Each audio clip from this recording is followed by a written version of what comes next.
The tension had been building for weeks, but something shifted the moment the Islamic Revolutionary Guard Corps fired on a Cyprus-flagged container ship passing through the Strait of Hormuz. One crew member went missing. The vessel sat dead in the water, its engine room gutted by fire. Within hours, US Central Command announced it had launched its third round of strikes against Iran in a single week, targeting roughly 140 Iranian military sites, missile and drone installations, naval capabilities, ammunition depots, communications networks, coastal surveillance positions. The strikes were carried out at the direction of the Commander-in-Chief. This was not how the weekend was supposed to go. Senior administration officials had briefed reporters at the end of the week, saying what they wanted from Iran was a straightforward commitment.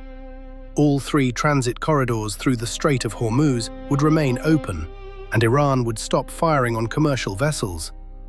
The Iranians had even told the US that a rogue element within the Revolutionary Guard had been responsible for 2 earlier attacks, and that the problem had been handled. But then came the warning shots. Then came the fire. Then came the third round of strikes.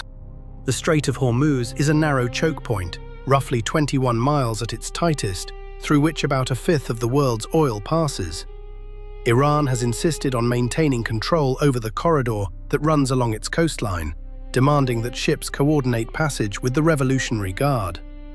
The United States and its allies have been pushing traffic toward the southern corridor, hugging the coast of Oman, where passage would be free and open under the law of the sea. That disagreement, seemingly technical on its surface, had become the single biggest obstacle to everything else. The ceasefire, the memorandum of understanding signed in late June, and any prospect of a longer-term nuclear deal. Iran's foreign minister had flown to Muscat to meet his Omani counterpart. People familiar with those talks said a framework was emerging, potentially 2 separately administered corridors, with Iran maintaining oversight of the northern lane.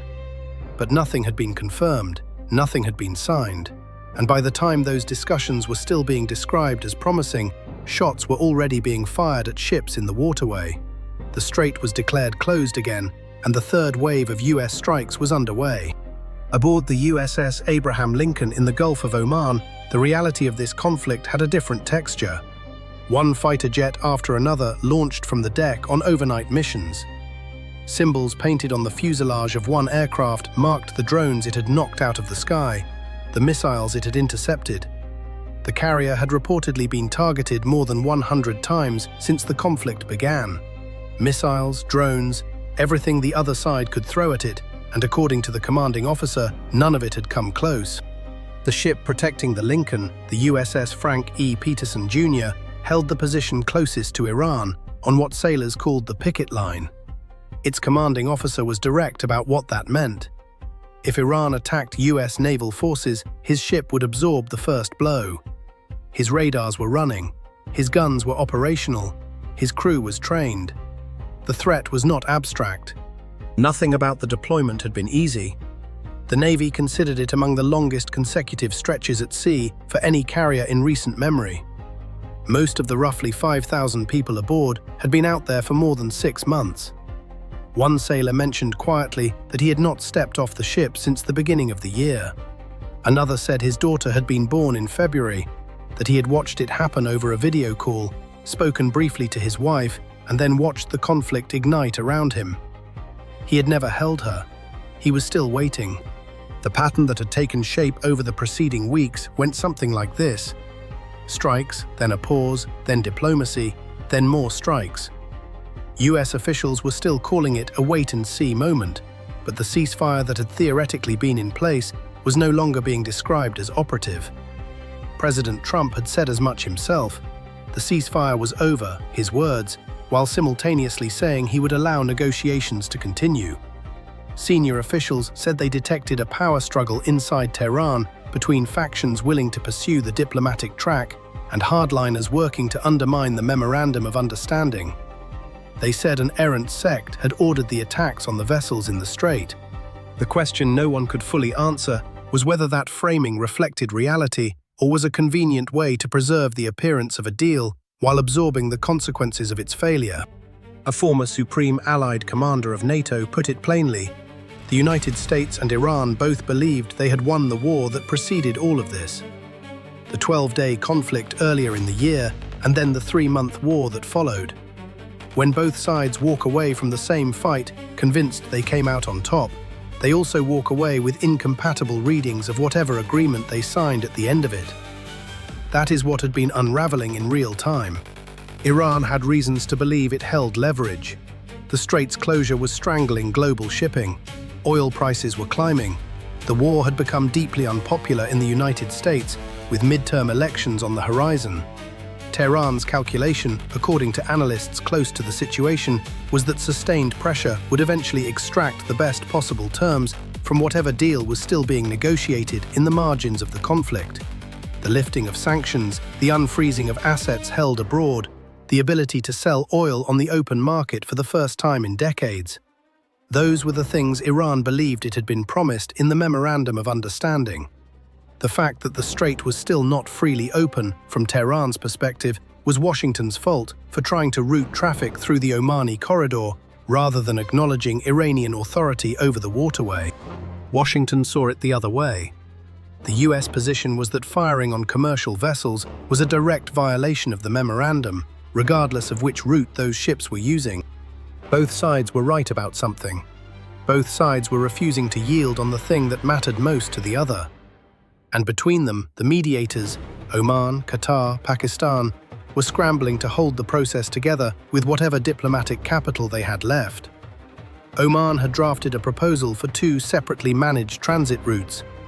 Hours later, shots were fired at another vessel, the strait was closed again, and another wave of strikes followed. There was also the satellite imagery. Images obtained and analyzed in conjunction with scientific institutions showed what appeared to be reconstruction activity at several Iranian nuclear sites. At Parchin, where explosive material connected to nuclear weapons research had been stored, temporary covers had been placed over impact craters left by bunker-busting munitions, then later replaced with mesh netting, while concrete mixing trucks appeared in the surrounding area. At another location, deep inside a mountain, vehicles were observed moving in and out of tunnel entrances. Experts said the activity suggested Iran may have been preparing to resume enrichment, which, if accurate, would represent a violation of the memorandum's terms even before President Trump appeared to signal the agreement's end with the latest round of strikes. A former senior intelligence official who had spent 25 years in Israel's defense intelligence apparatus, including as head of the Iran branch, said the damage to Iran's nuclear program from the 2 wars had been severe but not irreversible. The knowledge remained. The capacity to return to enrichment had not been eliminated. What was needed most urgently, in his view, was a return of international inspectors to Iranian soil, because without people on the ground, everything was inference and satellite imagery, and that was not sufficient to know what was actually happening inside those facilities. The Israeli government, meanwhile, had shared intelligence with the Trump administration, suggesting that elements of Iran's hardline leadership, including figures connected to the new Revolutionary Guard commander, had been advocating for a plot to assassinate President Trump. US intelligence assessments did not characterize it as a specific, actionable plan, so much as a sentiment circulating among senior Iranian officials. The president himself had said Iran had wanted him dead for years, that this was nothing new. In a social media post on Friday evening, he said 1,000 missiles were aimed at Iran, ready to decimate and destroy the country if he were killed. Iran's new supreme leader, in his first public message since the funeral of his father and predecessor, issued a written statement distributed through state media. It said revenge was the demand of the nation and would certainly be carried out. The language was stark. It was also consistent with what his position required him to say, given that the opening of this conflict had killed his mother, his father, his wife, and possibly one of his children, that small coffin at the burial ceremony that had circulated in the coverage of the war's early days. The admiral who once commanded NATO's forces offered a thought drawn from The Godfather. He attributed it, perhaps incorrectly, to a scene involving Santino Corleone, but the line was the same. Don't make the mistake of hating your enemies because it clouds your judgment. He said he hoped Iran would come to the table. He also acknowledged, without much hesitation, that there wasn't a lot of quit in Tehran at the moment. The strategic logic had not changed. The bombing campaign for the first 6 weeks of the conflict had not reopened the strait. The ceasefire for the 3 months that followed had not reopened the strait. The memorandum of understanding had not reopened the strait. And now the president was authorizing a third round of strikes in 7 days, as though the outcome this time would be different from what 38 days of continuous bombing had produced, which, by most honest assessments, was none of the stated political objectives. Oman's proposed framework for dual transit corridors remained the most concrete diplomatic offering on the table. If the northern corridor ran under Iranian authority and the southern corridor ran under Omani and international oversight, free of tolls, protected by the US Navy and allied forces, then ships transiting the strait would have a choice: pay the Iranian toll booth to the north or pass freely to the south. That was not an ideal outcome for Washington, but one former ambassador to NATO said quietly that it might be the least bad one available, and that sometimes in diplomacy, least bad is the best you can do. Back on the Abraham Lincoln, the pilots kept launching into the dark. The sailor who had never met his daughter kept his phone charged. The commanding officer of the destroyer at the tip of the spear kept his radars on and his crew at their stations. The strait was technically closed. The talks were technically still alive. The ceasefire was technically over. And somewhere in all of it, a question was settling into the conversation in a way that nobody quite wanted to say out loud. What exactly would a good outcome here even look like at this point? And who among the decision-makers on either side was actually working toward one?